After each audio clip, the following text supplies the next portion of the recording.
Hey, greetings and salutations, everybody. My name is Axe, and happy Friday. Well, technically it's Saturday, I suppose. So happy Saturday, because I got caught up. I had work, and I didn't have enough time for when I thought I would to get it up Friday. So I'm sorry about that, but still, Team Fortress Friday, episode 53, a show where every Friday I take a topic suggested by you amazing people who watch my videos and support me, and I just, it's incredible to me. And I take something you suggested, a topic to talk about, in the hopes of that, if you're having trouble with it, maybe it'll, help you, whatever I say, advice, whatever. And I just like to say, whatever I say, I'm just basing it off of what I've kind of thought about in life or experienced. And I hope it resonates a chord with at least one of you or something, makes you realize something you already knew. But, take my advice with just, however you feel. It's not, I'm not always right. I'm just telling you what I think in the hopes that it might help one of you with something. But anyways, I'll get to it. This week's, first off, I want to say Team Spy, epic intro. We all play Spy, and people ask about Spy gameplay. I'm going to tell you, I didn't do a very good spy here, but I did a good objective spy. You'll see. Anyways, this week's CFF shoutout goes to Josh Bark, who says, "Dear Axe, can you please talk about fighting/divorce? We're going through some rough times in our household." And the first thing I want to say is I understand. I know exactly where you are, and I say that with absolutely no hesitation in my voice, or my thoughts or anything. I understand the position you're in and how you have this. If any of you are experiencing parents fighting or divorce or something, you know that you have this feeling of helplessness because there's really nothing you can do. Being a third-party person,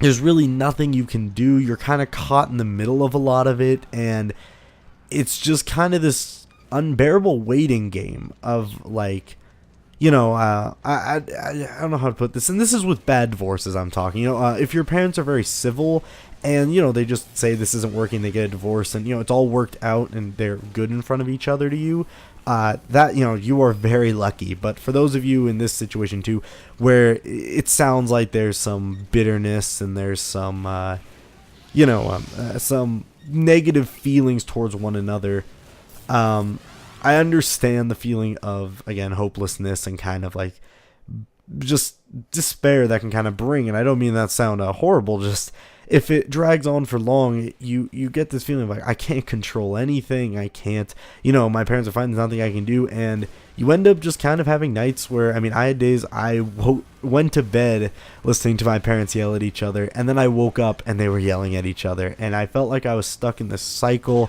and this unbreakable rut that I, again, had no say in. I had no control. And I just was kind of an object. I felt, both parents want to be with you and stuff, and everything's being divided, and you kind of feel like you get shuffled into the objects. Again, not all of you might have the same situation, just if you do, this was my experience on it. So my advice for you is, this is a tough one. I'm just going to say right now, this is a very tough one, because I got through it barely. It broke me. My parents' divorce and fighting and a lot of stuff in my life, it just broke me as a person, to the point of where I kind of had to reconstruct the platform in which I based my life on, which turned out to be a very positive thing. When I felt like I finally had control over my life again after the smoke cleared, and I built this new life for me that I felt I had a say and I control, and it was very amazing and just perfect for me.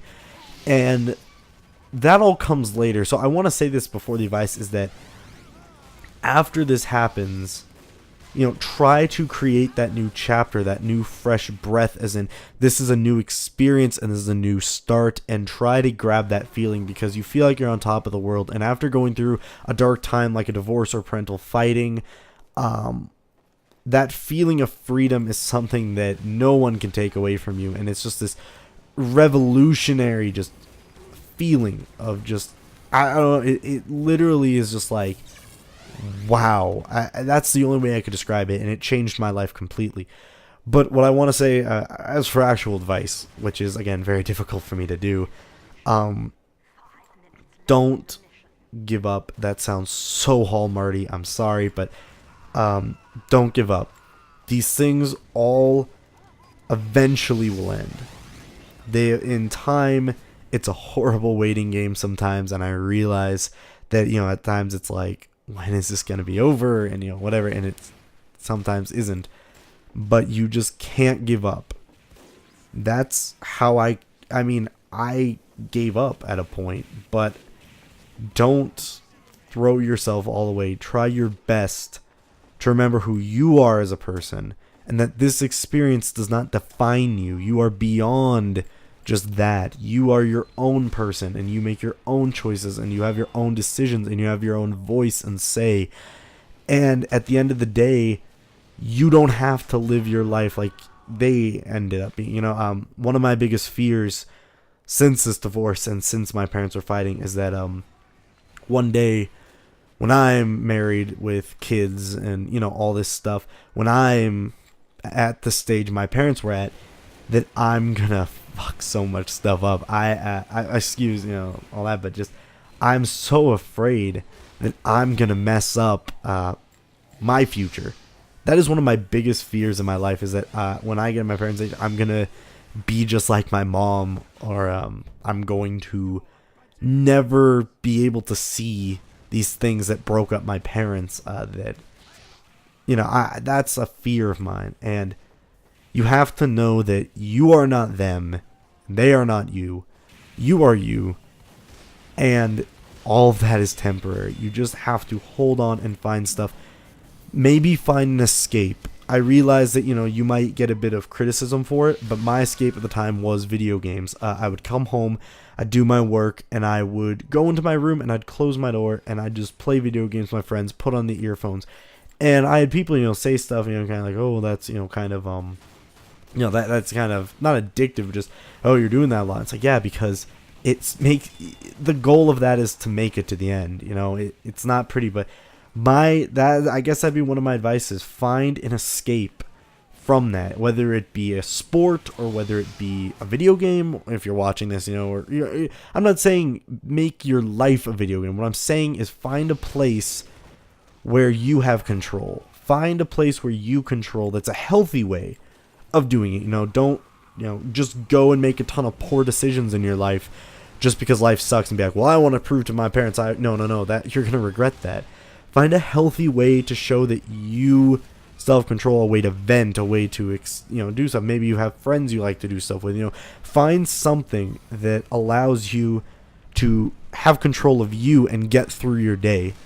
And just hold on, hope, know that you are not alone, that there are other people out there who have felt the same pain you have and have felt that experience. Because I know when you're going through that, sometimes you feel like everyone around you just doesn't get it. I would go to high school, I'd look around, I'd be like, none of you understand what problems are. You all go home, not all of you, but some of the people I saw, it's like you go home to caring parents who do this, and I got a bit envious. And it just, don't let it consume you, don't let it beat you. And it takes a lot of will, but just gotta hold on. And if you can't, just cling to something. Realize that at the end of the day there will be a brighter light, and your parents are your parents, and you in the end have your control, and you need to make it to the end. You need to do what you need to do to survive that. And I know that's kind of dark and hard, but I just know that for me, my parents' divorce was a very difficult, emotional, ripping, just physically draining part of my life that has made me who I am today. And I would never wish it upon my greatest enemy, and I would never go through it again. But I'm thankful in a way that it's allowed me to have a sort of empathy with people. Ever since that has happened, and just all these stuff in my life that I used to consider awful, I feel like I'm able to understand people more, and I get this feeling beyond just the face, and I'm able to I feel like I'm able to really reach people on a level that is impossible for someone who hasn't felt pain. Pain is a horrible thing, but it's through pain that we relate very closely and grow up, and especially that feeling of isolation you get with when you feel like kind of, you're all alone, your parents or whatever. And yeah, I understand. I know what you're talking about, and it gets better. It really does. You just gotta hang in there, push the end. I know it sounds like BS when you're in the midst of it all, but I promise you, in the end, you just gotta hold on, man. You just gotta survive. That's about it for me. I should be wrapping this up here soon. I just, I know it's a bit heavier, but just, I understand. This is a very deep topic to me. It really relates to my life, and I just understand. So anyways, if you have a topic for next week, post in the comments below. Nothing political or religious, please. And anyways, guys, thank you so much for supporting me in this series and my channel and everything I do. It's just an amazing feeling, and I appreciate each and every one of you. Trying to do more stuff with you guys on Steam, my Steam group, if that's there. And anyways, have a wonderful day. Bye. So many people, so many people that I meet and have seen are constantly just trying to stay above water. They're constantly trying just to, keep their neck above. They're afraid of that drop. They're afraid of the dive.